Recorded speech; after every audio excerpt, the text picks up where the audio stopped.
Maswerteng hapon po mga ka-STL. Narito na po ang resulta ng STL Bulacan para sa araw na to, 2nd of February 1, 2026, araw ng linggo. Naway ang mga natayaan nyo pong mga numero kanina ay manalo nawa ngayong hapong ito, 4 PM. Kaya tunin nyo na po ang inyong mga ticket. Narito na po ang resulta, ang mga numerong nanalo sa STL Bulacan ngayong hapong ito, February 1, 2026, 4 PM. Second row result, 40 at 17 in exact order.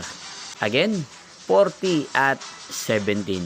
At ngayong hapong ito sa STL Bulacan, natin pong i-shoutout si Ate Leslie ng Bulacan. Shoutout po sa inyo, Ate Leslie. Sana po ay nasa maayos kayong kalagayan. At sa lahat po ng mga taga Bulacan na nanonood po sa channel na to, shoutout po sa inyo. Magkita-kita pong muli tayo mamayang 8 PM para sa third row result ng STL Bulacan.